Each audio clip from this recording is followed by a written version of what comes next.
Thank you for tuning in to the GSMC Basketball Podcast, brought to you by the GSMC Sports Network. I am your host, Nelson, here on this amazing Friday morning, and it's the first day of March. You guys know exactly what that means. March Madness is coming up. So I didn't get to finish my last March Madness. I didn't get to finish my entire list of predictions for the teams that are going to represent each little division for March Madness. So I'm going to continue with that list in the first segment, seeing how big March Madness is and whatnot. And so that's going to be our first segment of the show today. Our second segment is going to be a little bit of an update with Joel Embiid and his injury status, because he recently had some comments about his injury and what he plans on doing for this season. And the third segment is going to be another recap of all the games that happened last night, as usual.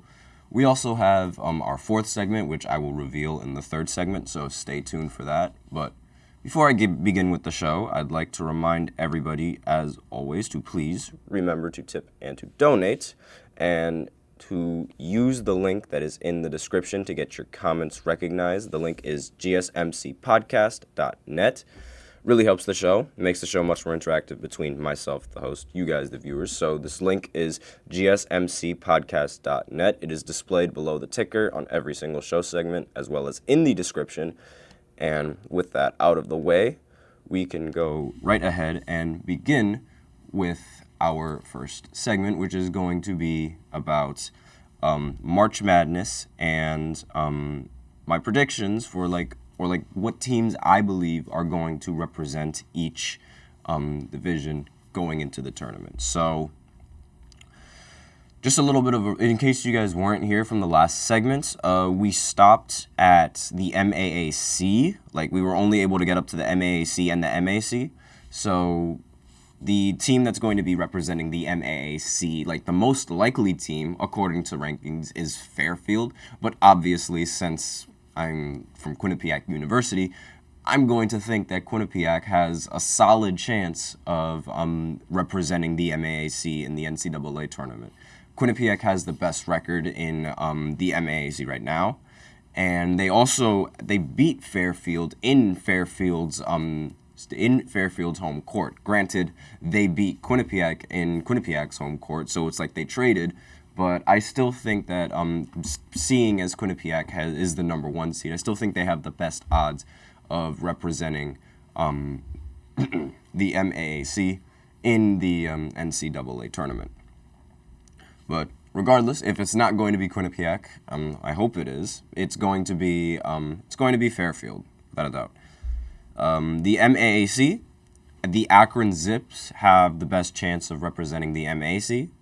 They have a 20-8 record and are 12-3, and obviously, usually 9 times out of 10, the best team in the division and the team that has had history of making the NCAA tournament before is going to make the NCAA tournament again. We always see the same teams over and over again representing the same divisions. It's almost guaranteed half the time. But the Zips have a top 100 defense, and they only allow 65 points per game on 30% shooting from three as well. So that defense is going to be something that definitely elevates this team in the NCAA tournament and going into their little conference tournament to win the MAC. And now let's move on to the other teams, because there's a lot of them. The MEAC team that's going to represent the MEAC, the best odds to represent them, the Norfolk State Spartans, 19-9 and 9-2 in the MEAC. So Spartans, they're 9-1 in their last 10 games, and this is going to be their third NCAA tournament appearance, in the past 4 years, assuming they end up making it. But again, they have the best chance of making it because they've been the best. They've been good for a long time. They also had this transfer student, Jamari Thomas. Excuse me, that was bad English. And he's led the team in scoring with 17.5 points, 3 rebounds, and 3 assists, and 2 steals as well. So North Carolina Central, it'll definitely be, North Carolina Central is going to be that team's toughest competition of representing, that's going to be the only team that stops them from representing the MEAC this year. Now, Missouri Valley, the MVC, the Drake Bulldogs are 24-6 and 15-4, and look, according to this, they're the best, well, not the best team, but they are the team that has the most likely odds to represent the MVC. So there's an outside chance that the MVC will be a two-bid league this year, where Indiana State and Drake both looked at favorable from a metric standpoint, and both teams won at home in their 2 regular season matchups. And anything but a third meeting in the title game would probably represent a huge upset for both teams, seeing as how they're tied in the series. So the Bulldogs have the MVC's best player in Tucker DeVries. Again, forgive me if I completely botched that name. He averages 21 points, almost 7 rebounds, and 3 assists. And that's the team that I believe is going to represent the MVC. The NEC, so the Northeast Division, it's going to be the Merrimack Warriors. Now, the Warriors, they won the D2 national title in 2018 and 2019, and then they moved up to D1, and they're now eligible for the NCAA tournament for the first time this year, following the 4-year waiting period after reclassification. And with a 9-game winning streak heading into Thursday's game against Dickinson, momentum is definitely on their side, and momentum is probably going to carry over into their little NEC tournament. Now, Ohio Valley, the OVC, the Little Rock Trojans, now they have the best chance of representing their division in the NCAA tournament. But there's 3 different teams that sort of that have the best chance. So, the team that I just mentioned, Ohio Valley, Morehead State, and Tennessee Martin. Those teams, those are the big 3. Those are that's the 3-headed monster in that division. Those 3 teams are really good, and all of them are sitting at 12-4 in conference play. So they all have the exact same record in their conference. And the last time the Trojans made the tournament was in 2015-2016, when they finished 30-5. So they've won 7 in a row with home wins over both Morehead State and Tennessee Martin during that time. And so I believe that they have the best chances of representing the OVC. Now we move on to some more of the mid-majors. The Patriot Division, the Colgate Raiders have the best chance of representing their team, and from the Patriot Division. They are 21-9 overall and 15-2, and the Raiders have made the NCAA tournament 4 times in the past 5 years, and they are obviously the best team in the Patriot Division once again. And this year's team, this year they're built on defense, allowing just 63.5 points per game, while limiting opponents to 40% shooting from the field. And you guys know how I feel about defense. I feel like teams that value defense and take defense seriously have a much greater advantage in the postseason, where offenses might not be as consistent, and their defense will be enough to sort of elevate the team and give them a lot more chances of winning the game in the end. Because, again, you can't necessarily control... You can control how good, your offense is. You can control, how open your players can get and, with the plays that you run. But there's no guarantee that the players are going to hit the shot.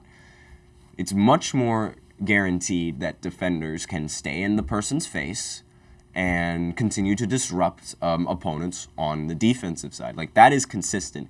Defense is extremely consistent and much more consistent than compared to offense. And because of how consistent defense is, I feel like it's much more reliable to sort of have that to fall back on. But that's me.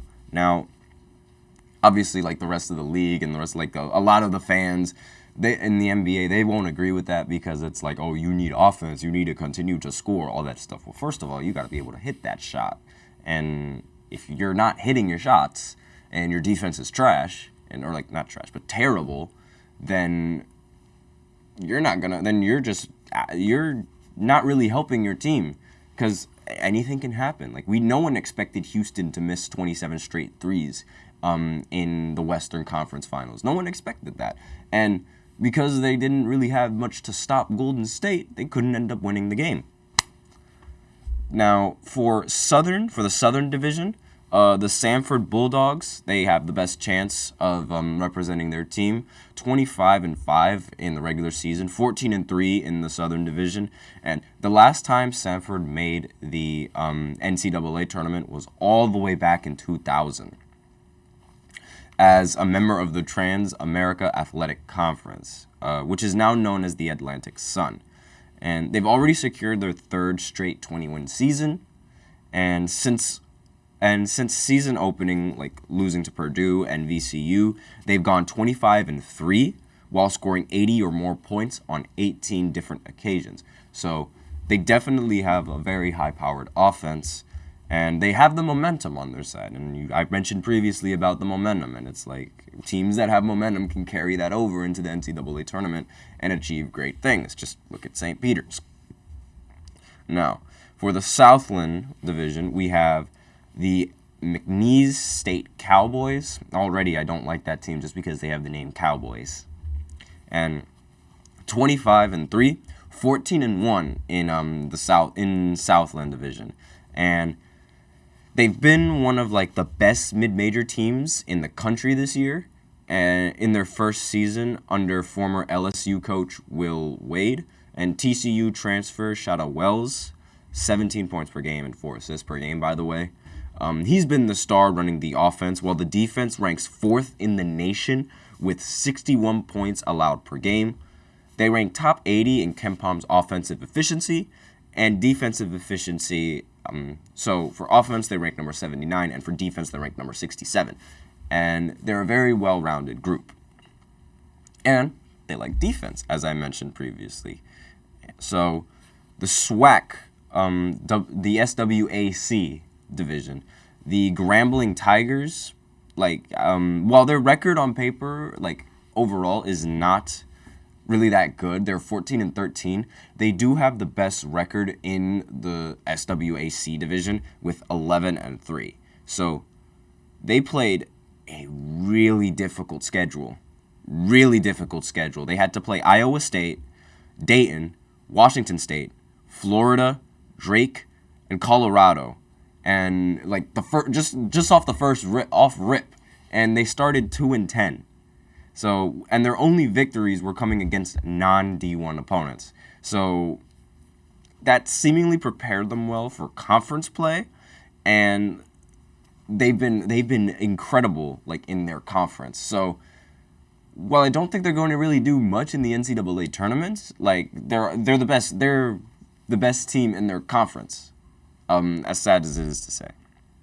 Now, Summit, the Summit Division, South Dakota State Jackrabbits, they're 17-12 overall, and they're 10-4 in Summit.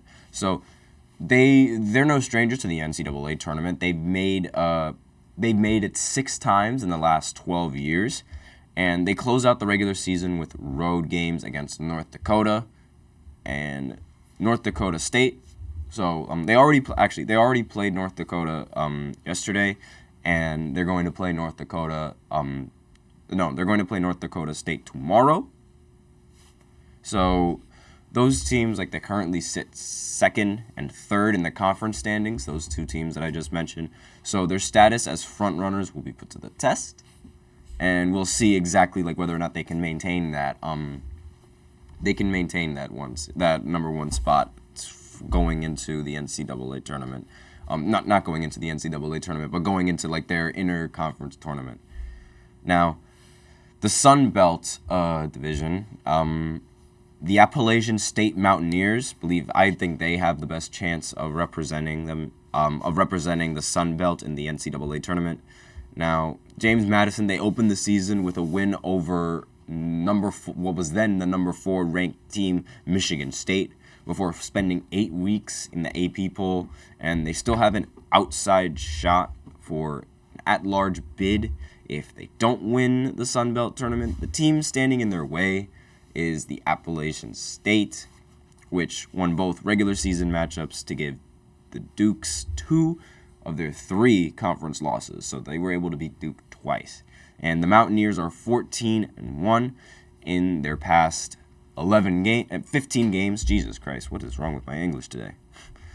But now let's move on to the WAC before we run out of time. The WAC, the Grand Canyon Antelopes, they have the best chance of representing the WAC. 24-4 overall, 14-3 in their conference.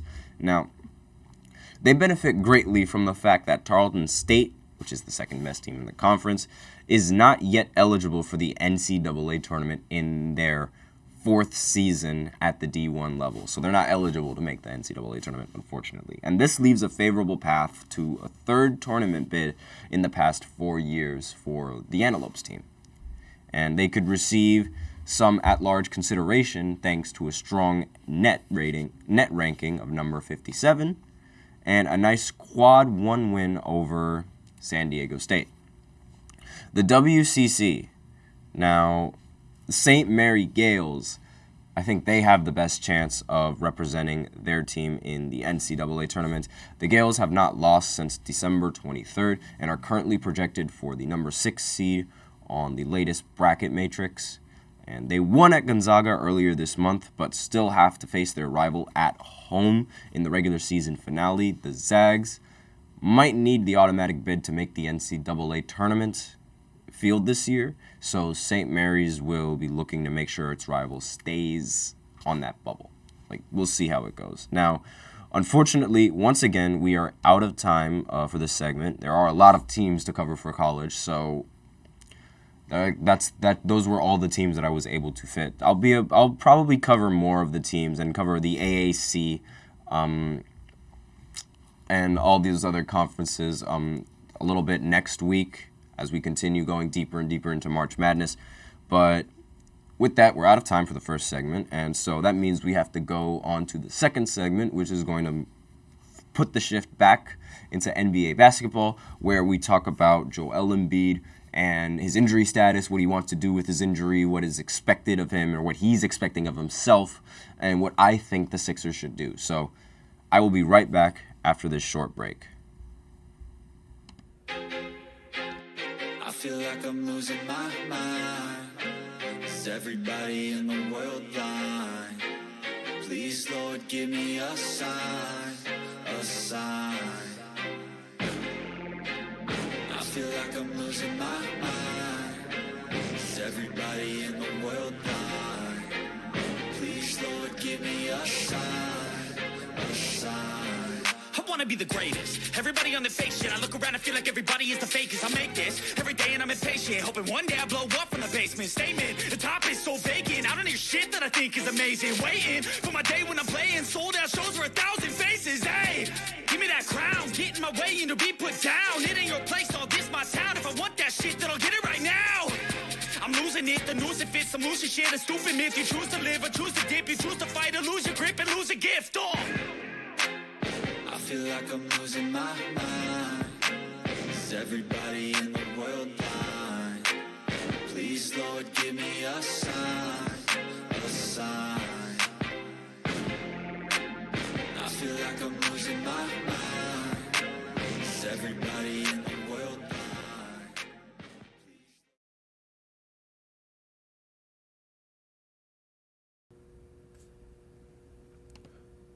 And we are back with the second segment of the GSMC Basketball Podcast, brought to you by the GSMC Sports Network. My bad for that little delay.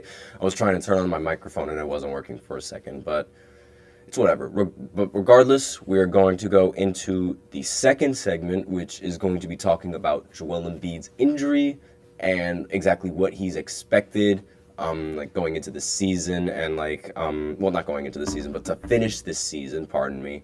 and what I think the Sixers should do with him and like what he thinks like should be done. But before I begin with that, I'd like to remind everybody, as always, excuse me real quick, to please use the link in the description to get your comments recognized. The link is gsmcpodcast.net. Helps the show, makes the show much more interactive between myself, the host, you guys, the viewers. So once again, the link is gsmcpodcast.net. It gets your comments recognized, so that way they go at the top of my screen. But with that out of the way, let us go right ahead and get into the second segment of the show, which is going to be about Joel Embiid and his injury update. And I'm just quickly pulling up the quote on exactly like what he said and like what he wants going into this season. And he recently said that Joel Embiid hopes to come back this season. Like he wants to recover as quickly as possible and continue his historic NBA season and help the Sixers and going into the playoffs, obviously, and whatnot. But do I think that's the best move for Joel Embiid? Do I think that the Sixers should try to force him to come? Well, not really force him to come back because he wants to come back. But do I think that the Sixers should help him and like speed up the recovery and whatnot and try to get him back? So that's a little bit complicated. Like I'm stuck in the middle with that because on one end, I really, really despise it when players sit out for absolutely no reason. And not really no reason, but like for minor injuries. Because like I grew up watching Kobe Bryant, and Kobe Bryant would play through broken finger. He'd play through sore left knee. He'd play through anything until he couldn't walk. And going from that to players who will literally sit out because their right shoulder is a little bit sore, I think it's a little bit weak, and I really don't agree with it. So I like how Embiid, like, he wants to hurry up and come back from his injury because it, like, helps his team win. And, like, if you just sit him out for the rest of the season, it sort of, like, shows a losing attitude, and which might sour Joel Embiid's, like, opinions on the organization. However, at the same time, Joel Embiid is not one of those players that's really had a good history with injuries, especially in the postseason. Joel Embiid, the only healthy postseason that Joel Embiid has participated in is the bubble in 2020. And that was only 4 games. So he was only able to stay healthy for 4 straight games. And like they got swept in that series. So it didn't really end up mattering much because like Joel Embiid was on the lineup, right? But like they still got swept. So like, but that's another story. But again, like trying to rush Joel Embiid back from like this type of injury that's this severe, I think it's like, considering his history with injuries, it might not be the right idea to rush him back. Like, he's always injured. A lot of people like to call Anthony Davis like the glass man, and like because he's made out of glass, but that energy should shift to Joel Embiid completely. Like, honestly, like he's always injured in the postseason, always injured. And now you're trying to force him back from a major injury, and you expect him to like be all right going into the postseason. Like, really? And personally, I don't think the Sixers should rush him. I think they should just stop Embiid for this entire season. Like, he needs his time to recover, and they need to not force anything with Joel Embiid, because if he comes back and he gets hurt in the postseason, that might be a career-ending injury that he's going to put himself through, which not only affects his NBA career, but now it's also going to affect his Olympic career, seeing as how he was just confirmed as one of the names that's going to be on Team USA. But especially, like, if the Sixers were the 1 seed before Joel Embiid got hurt, then yes, I would 100% understand trying to get Joel Embiid in the lineup as quickly as possible.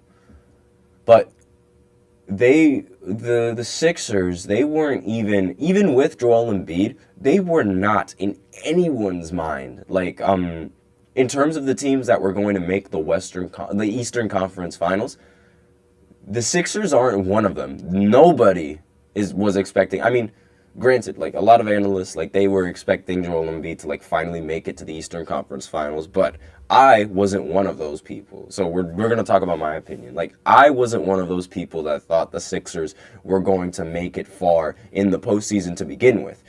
I personally, like, even with Joel Embiid, I think that they're just a second-round team. And they just can't make it far. I don't know what it is. It's just they fall short every single time. And it's really disturbing every time with Embiid. And it's really disturbing because it's like he's so good, but he can't get over that hump. So I don't have faith in them making the Eastern Conference Finals with Embiid. Like, even if Joel Embiid was healthy now, I don't think they would make the Eastern Conference Finals. Because the Boston Celtics, they are already by far the best team in the NBA right now. Like, right now, and the gap between the gap in the 1 seed with the Eastern Conference, I've talked about this before, is so drastic. Like, it's a 7-game difference. And with that in mind, and the fact that every single postseason the Celtics have beaten the Sixers, I really don't think that the Sixers have much of a chance of making an Eastern Conference Finals appearance with Embiid or without Embiid. So, with that in mind, bringing him back, or like bringing him into this, like, back from injury, I really just feel like they're rushing it and they're wasting, like, they could waste an opportunity. Not really waste an opportunity, but like they're just rushing him into a lost season, I guess you could say. Yeah, they're rushing him into a season that's already lost. And from that standpoint, I think that's not the right move. However, as an organization, you have to ensure that your players are happy, right? So if Joel Embiid wants to come back from this injury and he feels like he's good enough to come back and play, I feel like the Sixers should listen to him. Because if they don't listen to him, then his opinions on the organization are already sour as it is, and he's already said that, like, he would consider not re-signing with the Sixers if, like, things don't end up panning out the way he sees them. And with that in mind, it's like, if they decide to not play him at all for the rest of the season, he might get a little bit upset at that. And it might sour his relationship with the organization. And you do not want that to happen. You do not want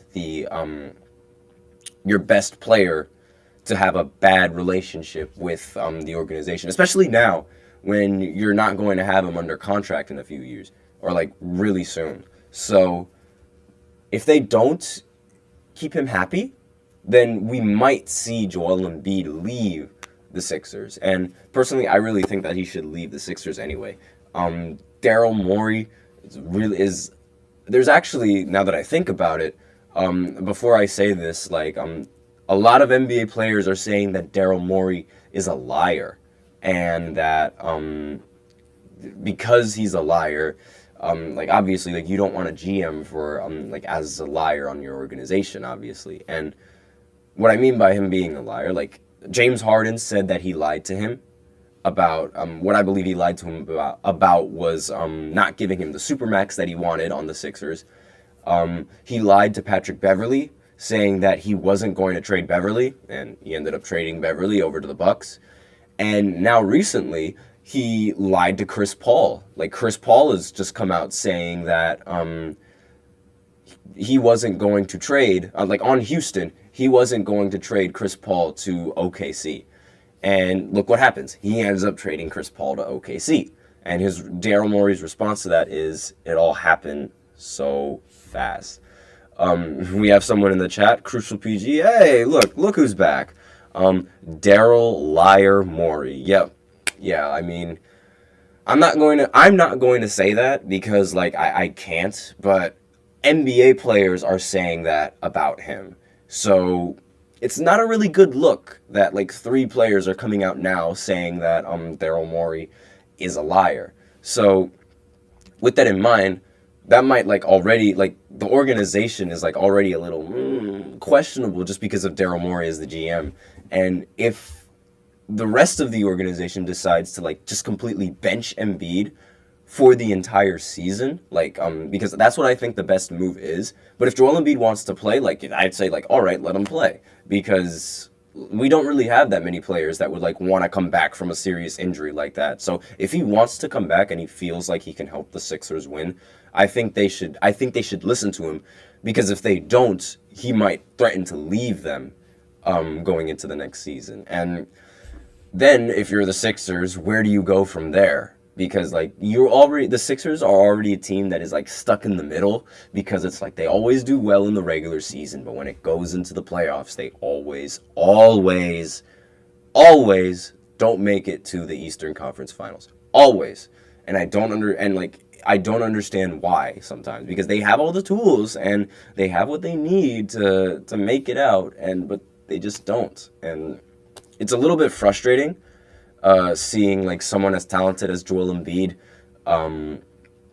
not make it far into the playoffs and, like, literally be the only MVP in NBA history to not make an Eastern Conference Finals.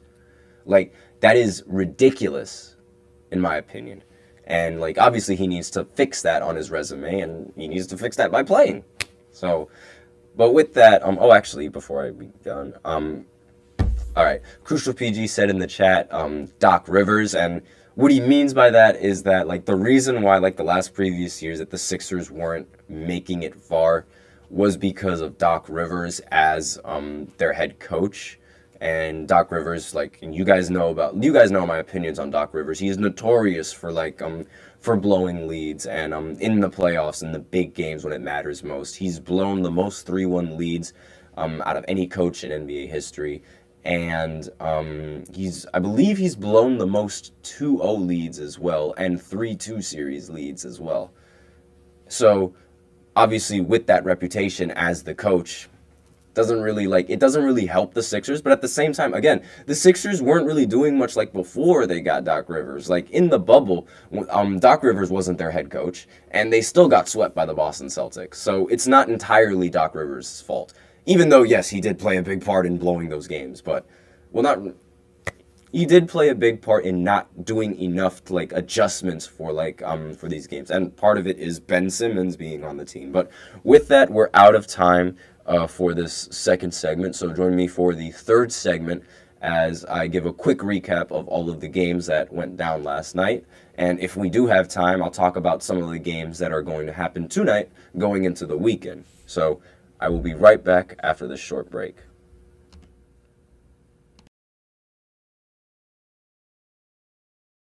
For the best and latest podcasts available anywhere, go to the podcast app on your cell phone and type in GSMC to access free content-rich podcasts on health and wellness, book reviews, sports, entertainment, relationships, social media, movies, technology, finance, and even weird news. Subscribe and download the GSMC Podcast Network's family of shows, available everywhere podcasts are found. Thank you for tuning in to the GSMC Basketball Podcast, brought to you by the GSMC Sports Network. And we are on the third segment of the show. And in this third segment, we are going to do a quick recap of all of the games that happened from last night. And there were a lot of big stories that came out of these games. But you guys know exactly what game I'm going to talk about first. We're talking about the GOAT, LeBron James, and winning against, obviously, like, one of the worst teams in the NBA. But it doesn't matter. A win is a win is a win is a win. They beat the Washington Wizards. So now the Wizards are 9-50, which is absolutely horrible, and it's honestly hilarious because Kyle Kuzma, like I've said this previously, but Kyle Kuzma tweeted, when the Boston Celtics were losing by 20 to the Detroit Pistons, Kyle Kuzma tweeted, right now it's just don't be that team, along the line, something like that, referencing how, like, don't lose to the Pistons, or, like, don't be as bad as the Pistons. But the Wizards, they have the exact same record as the Pistons, and they honestly have an argument for being worse than the Pistons right now. But with that in mind, they were able to take the Lakers to overtime, where the Lakers only won by 3 points. Now, I said this in the last segment, Jordan Poole was somehow miraculously going to learn how to shoot in this game. And I was right. He came off the bench and he ended up scoring 34 points. So, of course, it's against the Lakers. He just remembers how to shoot.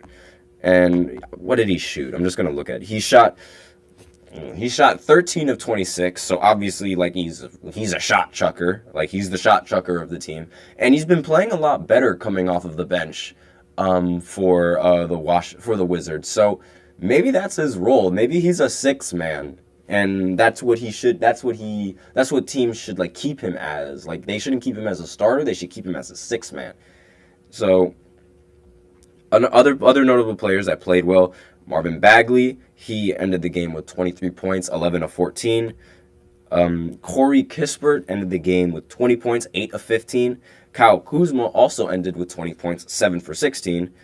And Denny Avdija, again forgive me if I botched that last name, ended the game with 15 points. So there was a lot of scoring coming in from Washington going into this game. And granted, I mean, if you're someone like Jordan Poole, if you take that many shots, then yeah, usually you're expected to drop a lot of points. But it's not like the Lakers didn't have a response in this game. Anthony Davis ended the game with 40 points and 15 rebounds. Finally, he does something on the squad. Like, finally, he has a dominant performance. And LeBron James, obviously, greatest basketball player ever. I'm going to say this every time he's brought up. The GOAT, end of story. 31 points and 9 assists. LeBron and Anthony Davis combined for 71 points. And that's almost half of the Lakers' points, like total points in this game. And they need this production from Anthony Davis. They need this type of dominance from him if they're expected to make it far in the postseason. And LeBron is obviously going to have to, like, be LeBron, like, every single game. But Anthony Davis also has to come in and help as well. D'Angelo Russell, ever since he's been in trade rumors, he's been absolutely phenomenal in terms of shooting the ball in the spot up and in terms of creating offense for the team. He played 44 minutes this game, and a lot of players played a lot of minutes in this game. So with that in mind, like, the substitutions are a little bit iffy because, again, like, LeBron playing 39 minutes, the oldest player in the NBA, like, that's not really, I personally don't really like that, just because it's like, what if he gets hurt? I don't want to say that because, like, I don't want LeBron to get hurt, obviously, but what happens if he does? And with all these minutes that, like, you're putting on him and whatnot. But other than LeBron, AD, and D'Lo, there wasn't really much that the Lakers team had going for them on the offensive side of the ball in this game. And that's a common problem that LeBron's teams have. It's like that he'll have that other star player be consistent, right? But then the rest of the team behind him is just not consistent enough. And a lot of people forget that it's not just a 2-man or a 3-man show or a 1-man show in the NBA. It's a whole 15-man roster. And if you want success, you need that roster to be able to compete and to be able to go against all these other teams and have a fighting chance, if you will. And a lot of people say that, oh, LeBron has had help. No, he hasn't. One other all-star player on the team, or like 2 other all-star players on the team. That is help, yes, but that's not really like that's not all the help that, like, ensures a title. Like, for example, when people say like Michael Jordan, he had help. a lot of people just bring up Scottie Pippen and Dennis Rodman as their help, when in reality, there were so many other role players that ended up playing a part. Like, for example, Paxton in Game 5. He was consistent in hitting a lot of jump shots when the defense was focused on Michael Jordan. Steve Kerr, another player that ended up hitting a clutch shot for MJ in his career. Horace Grant, a very, very good power forward that ended up, I believe he ended up three-peating again with the Los Angeles Lakers after three-peating with the Chicago Bulls, like with Kobe and Shaq. And what other players out? Obviously, like Tony Kukoc. Again, all of these players, like, they've helped. They're considered as help, but like a lot of people only look at the star players, and I'm like, the star players don't necessarily make up a 15-man roster. So when people say that LeBron didn't have help, we aren't talking about the star player that he had. We're talking about the rest of the team that failed to show up. But I digress, and like I went on a little rant with LeBron. You guys know how I feel about LeBron. But let's continue on with these with the rest of the games that went down. Another popular game that went down was the San Antonio Spurs going up against the Thunder.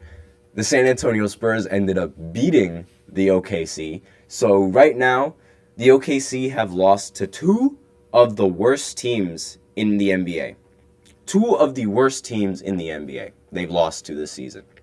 That is not ideal for a team that's like expected to meet like great heights going into like the postseason. So with that in mind, the thought that this team is going to be one and done in the playoffs is even stronger in my mind. And I think if the Lakers, like if they maintain like the 7th seed and like the OKC, like they maintain the 2nd seed, I could totally see the Lakers just completely bouncing OKC from the first round. I can totally see that happening.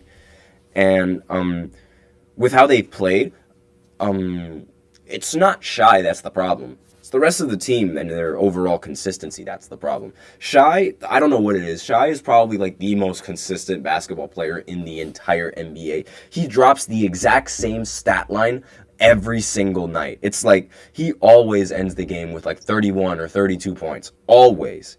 And Chet Holmgren in this game, he had 23 points. And Jalen Williams ended the game with 26 points. And other than that, there was not really much for the team going on the offensive side of the ball. They didn't really have much going for them. And this win for the Spurs, not only did the Spurs end up winning, but Victor Wembanyama ended up completely outplaying Chet Holmgren in this game. Completely outplaying Chet in this game. He ended the game with 28 points and 13 rebounds and 7 assists, 2 steals, and 5 blocks. And one of those blocks came against Chet himself on a jump shot. He blocked Chet on a jump shot. So, and that clip was going viral all over the internet. And with that in mind, I think this game, it completely sealed Rookie of the Year. Like, if there was any doubt that Victor Wembanyama was going to win it, now it's gone. Like, there's absolutely zero argument for Chet Holmgren to getting this award now. Victor Wembanyama is clear-cut Rookie of the Year. He's been clear-cut Rookie of the Year, but it's just a lot of the fans are like they would rather have winning. And Shai Gilgeous is an MVP caliber player. He's top 2. They're not winning because of Chet Holmgren. They're winning because they have a great team. And the other argument is Chet's efficiency. Yeah, well, obviously you're going to be a lot more efficient when you don't take as much shots as Victor, and when your team sets you up with great looks and you have a great point guard to set you up with those looks. Like, it's almost like, of course he's going to end up being more efficient. But right now there's absolutely zero argument for Victor Wembanyama not winning Rookie of the Year. I think he should be the unanimous Rookie of the Year this year. Like, no one should vote for Chet whatsoever. And we also have another game. We also have some more games that went down. The Milwaukee Bucks ended up playing the Charlotte Hornets, and again, obviously, like, the Bucks beat them. The Bucks have really been destroying the Hornets, and it makes sense. But so far, it looks like the Bucks have sort of found their stride. in these last few games after the All-Star break, they've let's see. I'm just looking at their schedule real quick. So from February 3rd, they've beaten the Mavs, they lost to the Jazz, they lost to the Suns, right? And then they lost to the Timberwolves. That was obviously like something that like it was around the tough time like for the Bucks, because like, you know, Doc needed to adjust. They ended up beating the Hornets on like the 9th, and then they beat the Nuggets, and they lost to that Heat team, unfortunately. But ever since coming out of the All-Star break, they beat the Bucks. They beat the Nuggets. Why do I keep saying they beat the Bucks? My apologies for that. They lost to the Heat, but they lost to the Grizzlies, but they ended up beating the Timberwolves. Coming out of All-Star break, they ended up beating the Timberwolves, beating the Sixers. Obviously, like the Sixers, they didn't have him beat. Beating the Hornets, and then beating the Hornets again. So they're on a 4-game winning streak. I accidentally named off like a lot of the teams that they lost to before they've been on their stride. That's my bad. But they beat the Timberwolves, best team in the West. Coming out of All-Star break, they have not lost a game, and they're expected to play the Chicago Bulls later today at 10 o'clock. So I'm probably going to tune into that game. But so far, this Bucks, it sort of seems like they're going in the right direction in terms of playing winning basketball with Doc Rivers. Now, in the stat sheet, there weren't really like that many outstanding performances in the stat sheet. Giannis Antetokounmpo, 24 and 10. Damian Lillard, 17 points. And Malik Beasley, 19 points. And like really, that's really like the only highlight on the offense for these guys in this game. And really not much needed to say. Like, Milwaukee has always they've beaten Charlotte like every single time. So no real surprises there. Another big game that ended up going down, the Denver Nuggets ended up matching up against the Miami Heat, and the Nuggets ended up winning 103-97. Michael Porter Jr. ended up having a great game, ending with 30 points. Jokic ended with 18, 11, and 7. Oh, and Porter also had 11 rebounds as well. And Jamal Murray, he only played 14 minutes in this game, but again, they didn't really need him in this game, as the team was able to sort of beat this Miami Heat team without Nikola Jokic needing to go off. And Nikola Jokic, for once, he shot really inefficiently in this game. He went 6 for 15 from the field, and like that is very, very rare for Jokic, for him to not be super consistent and hyper efficient. So, and this is the Heat with Jimmy Butler that they were able to beat. So the fact that they were able to win with Jimmy Butler on the other team definitely says a lot. He played 40 minutes and only had 21 points. Like, obviously, you guys know my opinions with Jimmy Butler, but I'll say them again. I think playoff Jimmy's a myth. He's only there for the first round of the playoffs, and that's it. But that's just my personal opinion. We'll see how this goes in the playoffs. And Bam Adebayo, he ended the game with 22 points. And Terry Rozier ended the game with 19 points. Those were the only real like positives for the offense on the Miami Heat, as they got completely outplayed by the Denver Nuggets, and Michael Porter Jr. completely like shot them out of the game. And there wasn't really much that needs to be said. And we're running out of time, so the next important game that ended up happening was these two weren't really that much important games now that I think about it. So Phoenix, the Phoenix Suns ended up beating the Houston Rockets by 5 points, 110-105. Devin Booker ended the game with 35 points. Kevin Durant ended the game with 24. Still no Bradley Beal in the lineup, and obviously I'm pretty sure he's injured again. And so far, this team is starting to look like a repeat of the Brooklyn Nets Big Three, and it might be seen as one of the worst moves It might be seen as a bad move to trade Bradley Beal onto the roster, but we'll see how it goes. But so far, again, I had Bradley Beal as one of my more disappointing players this season.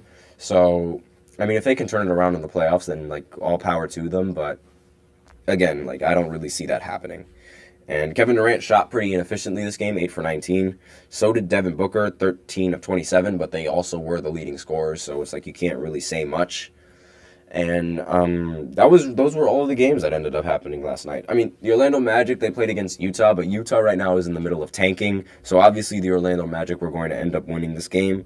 It was pretty close, obviously. Paolo Banchero, he had 29, 9, and 6. Great game from him.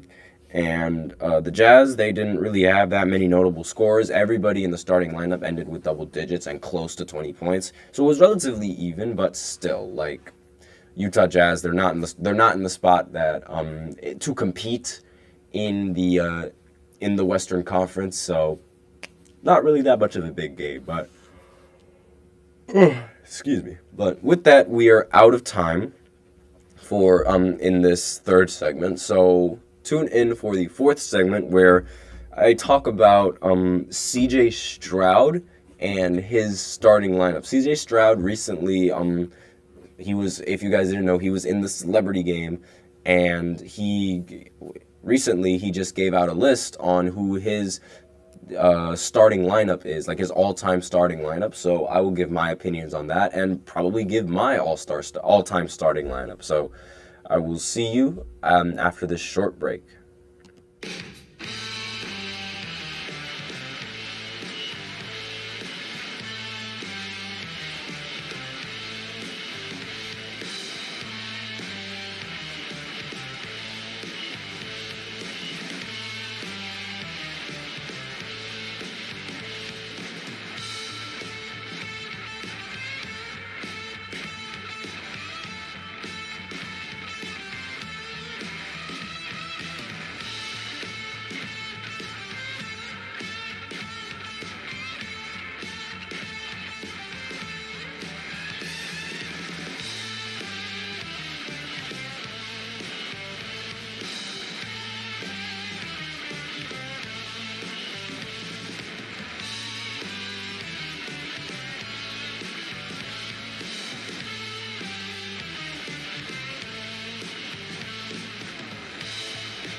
And we are back with the fourth segment of the GSMC Basketball Podcast, brought to you by the GSMC Sports Network. And today, we are going to, in this fourth segment, we're going to talk about CJ Stroud's all-time starting five and give my opinions on that list, and as well give my starting five and why I think my starting five is by far the best starting five ever assembled. So, with that in mind, let's go ahead and get into CJ Stroud's starting five. Actually, hold on a minute. Before I do that, I actually have an update. So Steph Curry and Ayesha Curry, they're apparently expecting a fourth child. So, I mean, I'm just going to throw that out there just because, like, I'm going to bring up Steph anyway. But, yeah, they're expecting another child. The update just came in. A tweet just went out, and I happened to look at it, and that's what it said. So that's what's going on with Steph and his scenario and his situation. But let's go ahead and talk about CJ Stroud and his lineup and what I think about it and exactly like where it stands. So if you guys don't know who CJ Stroud is, he participated in the Celebrity Game in All-Star Weekend. He's a quarterback. He's a rookie quarterback for the Houston Texans, and he's just came off as having one of the best rookie seasons for a quarterback that I've seen, like in a while. And he ended up winning a playoff game as well. So obviously, like, he had a great season. He's a great football player, and he's also a baller. Like, he could also play ball. So his starting lineup, I'm just going to like pull it up real quick. And his starting lineup consists of Steph Curry, Kobe Bryant, Kevin Durant, Dirk Nowitzki, and Shaq. So this starting lineup it's a little bit odd because, like, he picked the second best players at every single position. Like, for example, at point guard, Steph Curry, the best point guard of all time is, like, for a lot of people, is Magic Johnson. And Well, I don't really disagree with having Steph Curry like in the lineup because of his shooting. A lot of people might disagree just because of like his defense. And like I understand that. Like Steph Curry's defense is not as reliable as someone who's tall as Magic Johnson. Even though Magic didn't really have that as good of a defense as like a lot of people say that he has. They overhype Magic and his defense. But regardless, like well, there's the argument that Steph Curry isn't even the best point guard in NBA history. So that's one.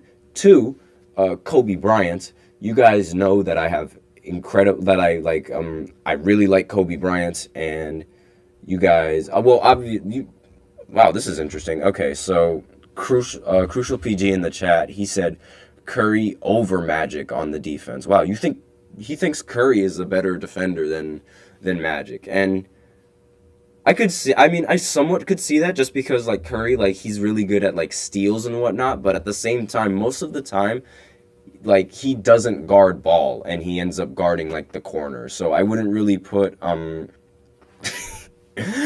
BG in this said in the chat, Magic couldn't guard a tree.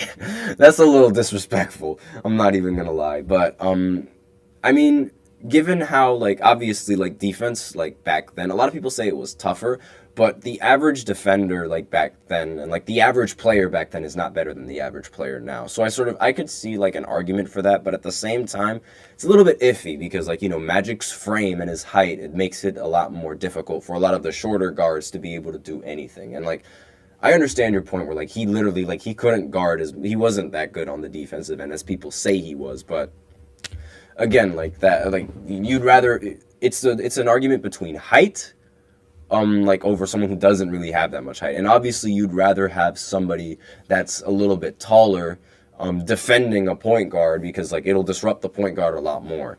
And moving on to Kobe Bryant, you guys know that I have a very strong opinion towards Kobe Bryant. He's one of my favorite basketball players ever, but I am not one of those delusional Kobe fans that's going to say that he was better than Michael Jordan. Because Kobe, like, he had his game, like, literally molded after Michael Jordan. And while he was the closest thing to Michael Jordan, like, he wouldn't have been where he was without him. That's one. And two, Michael Jordan also shot a lot more efficiently, not from three than Kobe, but he shot a lot more efficiently than Jordan. He's a better finisher around the rim. Like, his name is Air Jordan, for Christ's sakes. Like, obviously, Jordan is the better shooting guard between the two. And Crucial PG has something else to say in the chat. NBA 2K clouds people's minds on Magic's defense.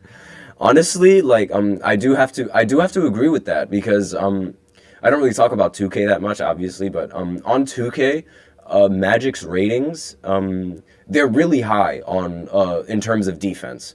And a lot of people that watch basketball, like, they obviously play NBA 2K. So when they see that Magic's defense was good, has good ratings in the game, they immediately assume that, like, oh, he must have been a great defender back in the day. But that's not true at all.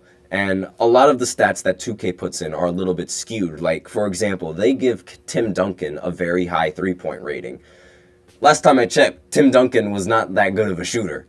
Last time I checked, like, from three at least. Like, he could shoot a little bit from three, but he wasn't like a laser 3-point shooter like how in the game he is and whatnot. So obviously, like, you know, 2K, like, it clouds a lot of people's perceptions on, like, a lot of basketball and a lot of takes in basketball. So I definitely agree with that in terms of overhyping Magic's defense. And Kevin Durant is, like, the only player that I could really respect being in the lineup. And even then, I don't respect Kevin Durant being in the lineup because where's LeBron? Like, where's LeBron? He's not there. The top 2 players in NBA history aren't on your all-time list. Like, are you serious? Like, and Dirk Nowitzki. You want to talk about someone who couldn't guard a tree. Dirk Nowitzki. It was incredibly slow on his feet, and he was LeBron or okay. There's something more in the chat. I'll go ahead and I'll talk about that a little bit. But after, I just want to talk about Dirk for a little bit.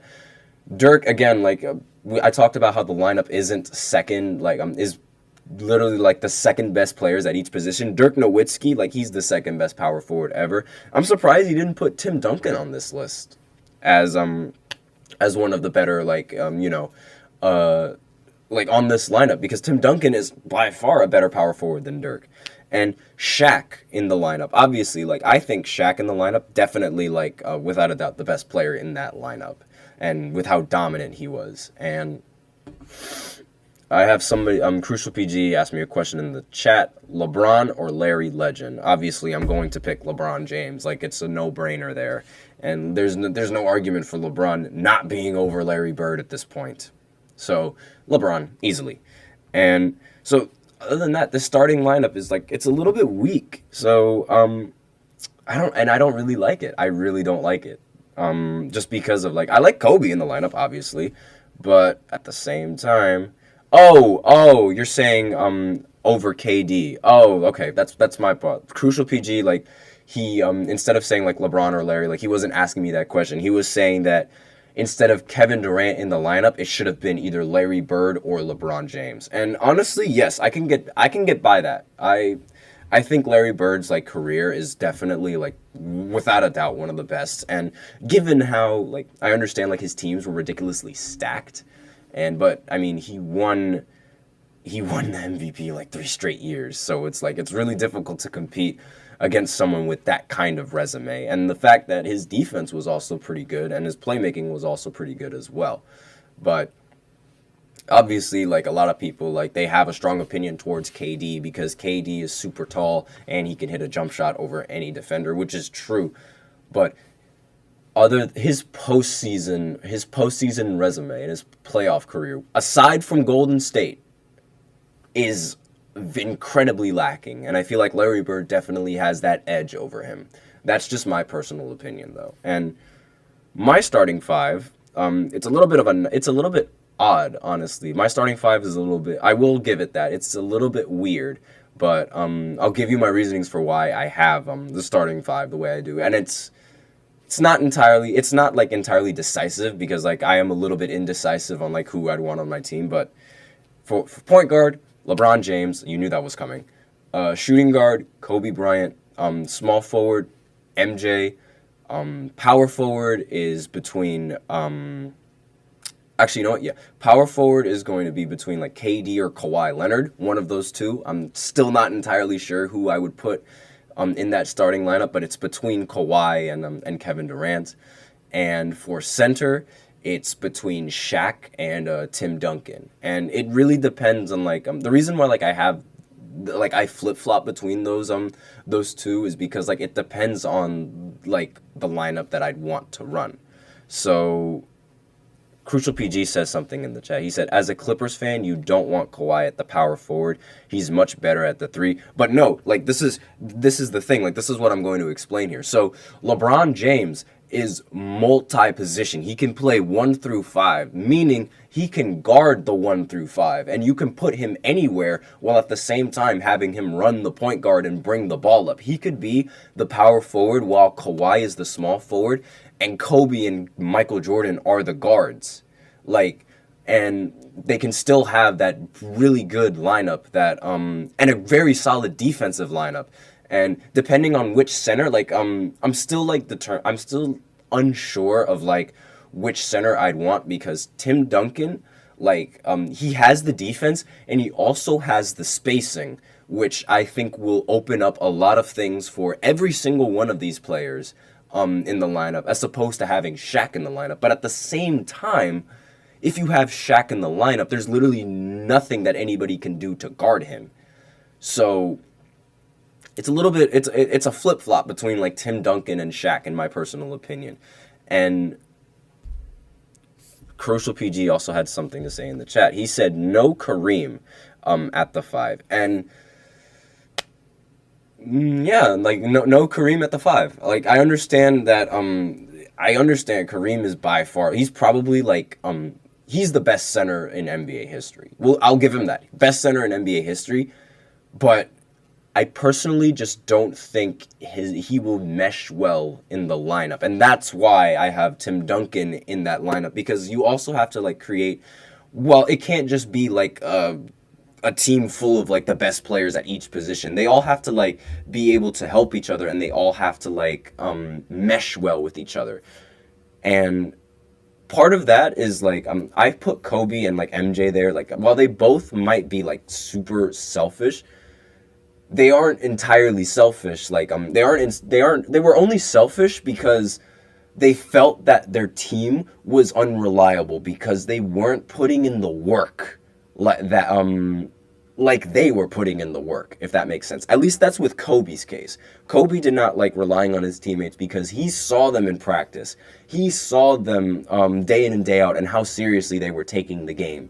And the fact that they weren't taking it as seriously as him, I mean, come on, waking up at 3 o'clock to go to the gym, obviously, like, his opinions are going to sour and he's going to be selfish. But if you put both of those players on a team with all of the great players that all have the dedication and they all have that work ethic, then it's only going to speak good news. And like we've seen Kobe like on Team USA be able to play with other great players and be able to mesh well. Like Kobe doesn't have a problem not being the scorer, because there was this one time on Team USA where he was talking to, like, he was saying that he was going to impress Coach K. He was very passive on the offensive side of the ball, and he wasn't shooting. He was playing defense, and he was showing like his dominance like through his defense. And Coach K got upset. It was like, yeah, I get that you're great at defense, but can you shoot the ball? And that was like, Kobe said that was the first player that told him to shoot the ball, like the first coach that told him shoot the ball more. And it's honestly pretty funny. But Crucial PG had more to say in the chat. Kobe gonna want Shaq. Kobe gonna want to trade Shaq. Honestly, like, that's part of the reason why I don't want Shaq in that lineup, because the Kobe and Shaq beef between each other. And I will say that in the beginning of Kobe's career, yes, Kobe was selfish. He was playing incredibly selfish. And the starting lineup that, with Shaq in the starting lineup and like going to the finals, Kobe wanted a finals MVP. And it was clear cut that he wanted to be the player to win the series and be the best player on the championship team. And he ended up shot chucking his way into doing that, and that's how they ended up losing in 2004. And I will admit, back early on, yes, Kobe was selfish. And like, he's young. I don't really expect, like, what do you expect from a young player? Like, obviously they're going to try to be selfish and try to get all the glory, especially after being like second fiddled to somebody who doesn't even put in as much work as you do, who's just naturally great at the game. Like, obviously that would upset anyone who like wakes up at 3 o'clock in the morning and sees Shaq out partying, but like, it doesn't matter because Shaq is so dominant that he can still get you 30. And like, obviously it would rub him the wrong way. And that's why I would rather like have someone like Tim Duncan in that lineup, where like Tim Duncan doesn't really say much. He's like straight as an arrow. And like winning basketball, and he doesn't care about his own numbers. Winning basketball, and I like players that have that mindset. And to be able to pair him up with the spacing like that he gives, because he can shoot the mid range, so he can also provide spacing. It allows Michael Jordan, Kobe Bryant, Kawhi Leonard, and LeBron, who are all phenomenal finishers, to be able to finish without a problem. And I honestly think that lineup, not only is it great offensively, but it's also incredibly balanced on the defensive side of the ball, because you have Kobe Bryant at the 1, you have Michael Jordan at the 2, you have Kawhi at the 3, you have LeBron at the 4. All of those players can switch on every single screen, and all of them can play elite defense. And we have a lot more things. Crucial has a lot more to say in the chat. Crucial PG says, Tim is one of my favorites all time just because people don't talk about how great he was. Anchored that defense for pretty much his entire career. Yes, like that's exactly why I'd want. And Tim Duncan, like, he's also relatively quick on his feet, and he's an incredible rim protector. And I would like to have that player in the starting lineup. And he's also flip-flop between like power forward and center going into his career, so he can totally play the 5. He is by far the he has an argument for being one of the best centers of all time if you put him at that 5. But like a lot of people would put him at the 4 just because like he's clear cut the best power forward if you put him at the 4. And with that in mind, I would have that as my starting lineup. It would be Kobe, MJ, either Kawhi or KD, LeBron, and Tim Duncan. And LeBron would bring the ball up and be that point guard. Like you don't need a point guard when you have LeBron James, because LeBron James has the ability to be a point guard. We've seen it before, and he's always going to make the right play. And like I understand like LeBron is a great scorer, but if he's surrounded by great scorers, like he's obviously going to give them the ball and he's going to allow them to do what they do best. And I really think that lineup would actually be super unstoppable. I think that lineup is unstoppable because what answer can you give to either of those players on both sides of the ball? What answer can you give to them?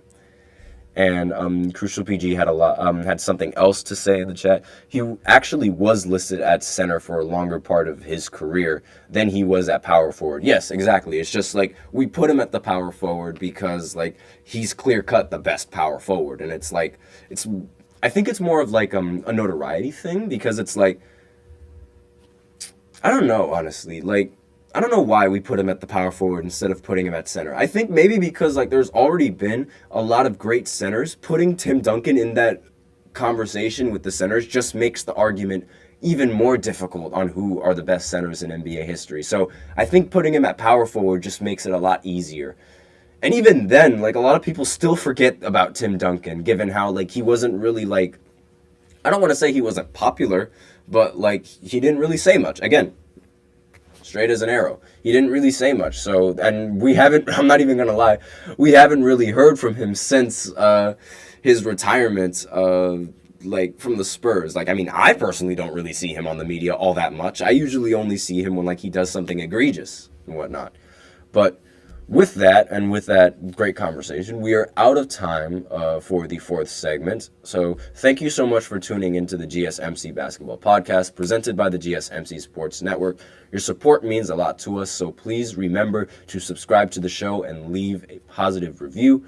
It really does make a difference. We also invite you to follow us on Facebook, Twitter, TikTok, and Instagram for more content and updates. Thank you once again, and as always, before I end this segment, I'd like to remind everybody, please go ahead and check the link to get your comments recognized.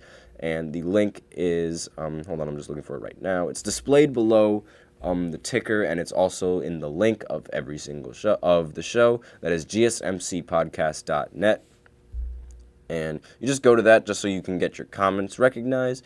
And that is it for this show. Once again, I am your host, Nelson, and as always, take care.